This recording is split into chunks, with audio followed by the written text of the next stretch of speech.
السلام عليكم ورحمة الله وبركاته. إن شاء الله كده بس بلق الشهر، وبعدين إن شاء الله نسوي لها إقامة عشان نقدر نفتح على حساب ونرسل له ونسلك الفلوس على حسابك إن شاء الله. الإجراءات تاخذ لها كده حوالي أسبوعين إلى 3 أسابيع عشان أسوي الإقامة. عندنا تطول شوي، عشان كده لازم إني أول شيء عشان أسوي لها كشف طبي، وبعدين أسوي لها حساب، أفتح لها حساب في البنك، وبعدين أقدر أحول لك الفلوس إن شاء الله. السلام عليكم، كيف حالك؟ معلش عندنا قرارات جديدة طالعة إنه ما ينفع نحول لأي عاملة منزلية من غير إقامة ومن غير حساب بنك ومن غير حساب بنكي خاص. فيها مساءلة وفيها مخالفة كبيرة عندنا، الأنظمة تغيرت عندنا. فزي ما قل لك زوجي بعد أسبوعين 3 شهر بالكثير بإذن الله نقدر نحول لها. معلش حاولي تصبريها وإن شاء الله ما حنتأخر، حنرسل لها المبلغ يعني كامل. ለልጆቹ ደህንነት ሲባል የአረቦቹን ድምጽ ቀይሬዋለሁ ማለት ነው። አላየንም አልሰማንም እንዳትሉ ባካችሁ እህቶች ጥንቃቄ አድርጉ። አንዲት እህታችን እንግዲህ አረብ ቤት ውስጥ ስንት ዋጋ ከፍላ ሰርታ ያገኘችው የ6 ወር ደሞዟ ከጥቅም ውጭ ነው የት እንደገባ ሳይታወቅ ብሯ ተበልቶባታል ማለት ነው። አሰላሙ አለይኩም ወራህመቱላሂ ወበረካቱ። ክርስቲያን ወገኖቼ ሰላም ብያለሁ። እንዴት ናችሁ? እኔ ያለው አልሐምዱሊላህ መይሙሻ ቃሊት ነኝ። ዛሬም በአዲስ ቪዲዮ መጥቻለሁ። አብራችሁኝ ቆዩ። ለቻናሉም አዲስ ከሆናችሁ ላይክ፣ ሰብስክራይብ በማድረግ ቤተሰብ ሁኑ። ውድ ቤተሰቦቼ የሀገሬ ልጆች ዛሬ ደግሞ ለየት ባለ ቪዲዮ ነው የመጣሁት። ጉዳዩ የሚመለከታችሁ እህቶቼ በደንብ ስሙት። ጉዳዩ የማይመለከታችሁ እህቶቼ ደግሞ ለሚመለከተው እህቶቻችን ሸር አድርጉላቸው። ለምን ብትሉ ባለማወቅ በጣም ብዙ እህቶቻችን ገንዘባቸው እየጠፋባቸው ስለሆነ ማለት ነው። ቀደም ሲል ቀንጨባ አድርጌ የሁለት አረቦችን ድምጽ ነው ያሰማችሁ። አንደኛው ወንድ ነው፣ አንደኛዋ ደግሞ ሴት ነች ማለት ነው። ግን ለእህቶቼ ደህንነት ሲባል የአረቦችን ድምጽ ቀይሬዋለሁ ማለት ነው። እሱ ምንድነው መሰላችሁ? አሁን ላይ እንግዲህ ያለውን ህግ ሁላችንም እናውቃለን። አዲስ ሰራተኛ ሄዶ ወራቸው ስለደረሰ ብቻ ደሞዝ ስጡኝ ብሎ ደሞዛቸውን ተቀብለው መላክ እንደማይችሉ ሁላችንም እናውቃለን። እና ጉዳዩ ቆይቷል። አንዲት እህት የነበረችና ረመዳን ከመግባቱ በፊት 1 ወሯን ጨረሰችና ለእናቴ የ1 ወር ደሞዜን ለረመዳን መላክ ፈልጋለሁና አረቦችን አናግሪልኝ ብላ ታገናኘኛለች ማለት ነው። እኔም ለረመዳን ለእናቷ መላክ ስለምትፈልግ በዚህ አካውንት ብሩን አስገቡ ብዬ የራሴን የዱባይን አካውንት ላኩላቸው ማለት ነው። ከዛ ሰዎቹ ከሰሙ በኋላ እሻሉ። ነገር ግን አሁን ላይ እንደዚህ ማድረግ እንደማይቻል ሰውየው ገብቶ በተደጋጋሚ ያወራኝ ማለት ነው። እሱ ምንድን ነው አሁን ላይ እኮ እንደ ድሮ አይደለም፣ አዲስ ህግ ወጥቷል። እኛ ለሰራተኛ ካሽ ብር መስጠት አንችልም። ግዴታ አንዲት ሰራተኛ የመኖሪያ ወረቀት ወጥቶላት ከዛ በኋላ ደግሞ የራሷ የባንክ አካውንት መከፈት አለበት። እንደዚያ ካልሆነ እቀጣለሁና ዝም ብዬ መላክ አልችልም። እሷ ደግሞ ከመጣች ገና 1 ወሯ ነው። በ1 ወር ውስጥ ደግሞ እኔ የቃ ማሰርቼ የባንክ አካውንት መክፈት አልችልም። ስለዚህ ቢያንስ እስከ 3 ወርና እስከ 2 ወር ነው የሚሰጠንና ታገሽ በያት ሲለኝ፣ ልጅቷ ደግሞ ግዴታ ብር መላክ ስለነበረባት እኔ ላክልሽ አልኩና ወደ 800 ድርሃም የሚሆን እኔ ላኩላት ለእናቷ ለረመዳኗ ማለት ነው። የሀገሬ ልጆች ሰዎቹ መሻላ በጣም ጥሩ ሰዎች ናቸው። ሴቷ ማወርታኛለች፣ ሰውየው ማወርቶኛል ማለት ነው። የሰማችኋቸው ሁለቶቹም ግን የሁለት ሰዎች ናቸው። ገብቷቸዋል። እና እኔ እንደዚያ ሳጣድፈው ከ3 ወር በኋላ ነው የልጅቱን ፈተና ካለፈች በኋላ ነው ኢቃማ ማሰራላት ብሎ የነበረው ሰውዬ ገና 2ኛ ወራን ሳትጨርስ የመኖሪያ ወረቀቷን አሰራላት ማለት ነው። የሀገሬ ልጆች ከዛ የመኖሪያ ወረቀቷ ከተሰራላት በኋላ ኢቃማ ከወጣላት በኋላ በራሷ የባንክ አካውንት ተከፈተላት ማለት ነው። የባንክ አካውንት ከተከፈተላት በኋላም የ2 ወር ደሞዟን ወደ እሷ አካውንት አስገባና ከዛ እንዴት ነው መላክ የምችለው ብሎ አሁንም ደግሞ ደውሎ ነው ያናገረኝ። ይሄው አካውንት ልክ ያለው እኮ በዚህ አስገባ አልኩት። ወደሱ ሲመጣ እኮ ይቀንሳል ሲለኝ ችግር የለውም ይሄን እናቃልላከው አልኩት። ምንም ነገር ሳይፈጠር ተላከ፣ ብሩ ደረሰ ማለት ነው።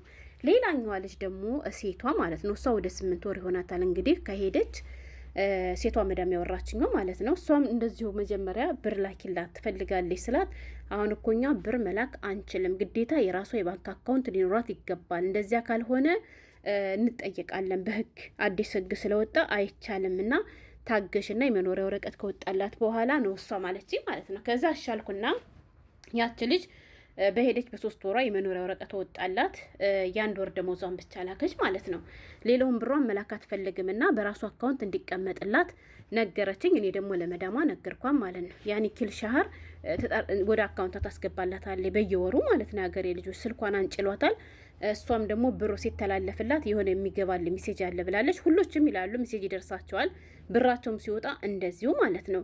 እና ያችኛው እህታችን 8 ወር ይሆናት ማለት ነው። ሀገሬ ልጆች የ6 ወር ደሞዟን ከአካውንቷ ላይ አስቀምጣ ከዛ በኋላ ብር መላክ ፈልጋለሁ ልላክ ወይ ምንዛሬ ጥሩ ነው ብላ ጠይቃኝ፣ ያው ላኪ ጥሩ ነው ምንዛሬው ብያት፣ ያው እሷ ማስተላለፍ አትችልም። ገባችሁ? ምንም እንኳን የኔ ባንኩ አካውንቱ ከጇ ላይም ቢሆን ማስተላለፍ ስለማትችል ለማን ነው የምትሰጥ? አሁንም ለሰዎቿ ማለት ነው። ብር መላክ ፈልጋለሁና ልክ እንደባለፈው አድርጋችሁ ለእህቴ ላኩላትልና ስልኳንና አካውንት ሰጣችኋለች ማለት ነው። እና እነዚያ ሰዎች አምጮሽ እንላክልሽ ብለው ሲያዩ ከአካውንቷ ላይ ምንም አይነት ብር የለም። ያገሬ ልጆች ምንም አይነት ብር የለም ማለት ነው።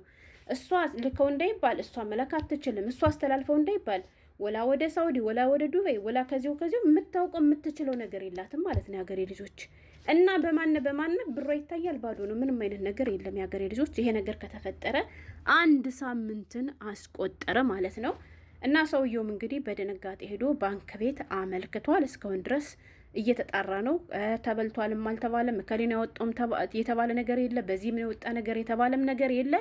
ብቻ በጥቅሉ ልጅቷ ገና አዲስ ነች። ደሞዟ የምትሰራው 1 ሺህ ሪያል ብቻ ነው ማለት ነው ያገሬ ልጆች። የ6 ወር ደሞዟ እንግዲህ ከጥቅም ውጭ ሆኗል። ምን እላችሁ ፈልጌ ነው፣ እባካችሁን ጥንቃቄ አድርጉ። በራሳችሁ አካውንት ተከፍቶላችሁ ብራችሁ ወደ አካውንታችሁ የሚተላለፍላችሁ ቶቼ ጥንቃቄ አድርጉ። በተለይ ልጅቷ ይሄን ነገር ታደርጋለች ብዬ አላምንም። ምክንያቱም ብዙ እውቀትም የላትም የምታውቀው ሰውም የላትም። ለምን ብትሉ አንዳንዶቻችን የምትሰሩ ስህተት አለ። እሱ ምንድነው? ቲክቶክ ላይ ጌም ለሚጫወቱ ሰዎች ጊፍት የምትሰጡ እህቶች ካላችሁ የ50 ሪያል ሰጠው ብላችሁ የ500 ሪያል አሳታችሁ ጉድ እንዳትሆኑ ማለት ነው። አንዳንዴ በዚያ ምክንያት ሊወጣ ይችላል። እንደዚያ ካልሆነ ደግሞ እንግዲህ ወጣት ልጆች ምናምኖች ካሉ በጣም ከባድ ነው። እናንተ ስልካችሁን ስጥሉላቸው ሁሏንም ነገር ኮዷን ስለሚያውቁ እነሱም ደግሞ ወደ ራሳቸው ሊያስተላልፉባችሁ ይችላሉ። 1 ስልካችሁን በጥንቃቄ ያዙ። 2 ይሄ ጊፍት ምናምን እያላችሁ የምትጃጃሉ ካላችሁ አርፋችሁ ብራችሁን ቆጥባችሁ ያዙ ነው የምለው። እና ልክ እንደዚህ እህታችን የእናንተ ብርም እንዳይበላባችሁ የእናንተ ብርም የወደቀበት ሳይታወቅ ከጥቅም ውጭ ሆናችሁ እንዳትቀሩ ባካችሁን ጥንቃቄ አድርጉ ለማለት ያክል ነው። ጉዳዩ የሚመለከታችሁ በሳውዲ አረቢያ የምትኖር ነው። ዱባይ የዛሬ ዓመት አካባቢ ነው የዛሬ 2 ዓመት አካባቢ ለሰራተኛ ከሽብር በእጅ አይሰጥም የሚል ህግ ወጥቷል ሲባል ነበር። ግን እስካሁን ድረስ ያየሁት ነገር የለም። በየወሩ ደሞዜን እቀበላለሁ፣ በእጅ ነው የምቀበለው፣ ያው እየፈረንኩ ማለት ነው። እና እንደዚህ ያለ ህግ ያለው ሳውዲ አረቢያ ነው። ህጉ መውጣቱን የሆነ ለመናገር በጣም ደስ ብሎኝ ነበር። ለምን ብትሉ በጣም በርካታ እህቶቻችን በአሰሪዎቻቸው ደሞዛቸውን ይቀማሉ። አሁን ግን ለሰራተኞቹ ብለው ሳይሆን ለራሳቸው ላለመከሰስ ወይም ደግሞ ላለመጠየቅ ሲሉ በህግ እንቀጣለን ሲሉ አረቦች ታውቃላችሁ ህጋቸውን እንዲችሉ ነው የሚፈሯት። እና ደስ ብሎኝ ነበር በየወሩ ብራቸውን ሳይጨቃጨቁ ቀጥ ብሎ ወደ አካውንታቸው ስለሚያስገቡላቸው። እና በነገራችን ላይ ይህን የሚያደርጉ ሀቅ ያላቸው አረቦች ናቸው። እሺ አሁንም ድረስ ህጉ እንኳን ቢወጣ ህጉን የማይከተሉ አንዳንድ አረቦች እንዳሉ አይቻለሁ። ይሄም ደግሞ የአንዲት እህቴ መዳም ነች። እስካሁን ድረስ የመኖሪያ ወረቀት ማለት ሰራችላትም፣ ብሯን በአካውንት አታስገባላትም። ዝም ብላ ላኪልኝ ስትላት ብቻ በእጇ ነው የምትልክ። ይሄን የምታደርገው ደግሞ ለማቅጠፍጠፍ እንዲመቻት ነው። ገብቷቸዋል እንጂ ትክክለኛ ህጉን የምትከተል ሰው ቢሆን ኑሮ አካውንት የቃማን ታወጣላታለች፣ ከዛም ደግሞ ባንክ ትከፍትላት ነበር ማለት ነው። ግን ያንን አላደረገችም። አብዛኞቹ አረቦች ግን ህጉን ጠንቅቀው ስለሚያውቁ አካውንት ከፍተውላቸዋል። ግን እህቶቼ እና ስለዚህ የተከፈተላችሁ አካውንት ብራችሁን በየጊዜው ቸክ አድርጉ። እንዳልኳችሁ ደግሞ እንደዚህ ስጦታ ምናምን ጊፍት ምናምን ሰጦቶች ካላችሁ ጥንቃቄ አድርጉ። በማነ ብራችሁ ሜዳ ላይ እንዳይቀር ማለት ነው። እንግዲህ እዚህ እህታችን መጨረሻው ምን ይሆን አላውቅም። አረቡንም አናግሬው ነበር። እስቲ ቆይ ሂጄ ገና ባንኮችን እያናገርኩ ነው። በስህተት ወደ እናንተ ገብቶ እንደዚህ ብሎ ልጅቱ ስነካካ ተላልፎ ወደ እናንተ ደግሞ ምናምን ቸክ ምናምን እያሉ ነው፣ እያጣራን ነው ያለው። እና እንግዲህ ብሯም ሊገኝላትም ይችላል ላይገኝላትም ይችላል። ስለዚህ በእሱ የደረሰው በእናንተ ላይ እንዳይደርስ ብራችሁ እንዳትበሉ ጥንቃቄ አድርጉ። የማትችሉ ከሆነ ደግሞ ከአካውንታችሁ ላይ እንዲቀመጥ አትፍቀዱ። ወዲያውን እነሱ እንዳስተላለፉላችሁ እናንተም ወይ ወደ ኢትዮጵያ ወይ ወደምትፈልጉት ሀገር ብራችሁን አስተላልፉ ማለት ነው የምፈልገው። እና መልእክቱ ለሚመለከታቸው እህቶቼ ሸር አድርጋችሁ አድርሱልኝ። ስለተከታተላችሁኝ ከልብ አመሰግናለሁ። በሌላ ቪዲዮ እስከምንገናኝ ሰላም ሁኑልኝ።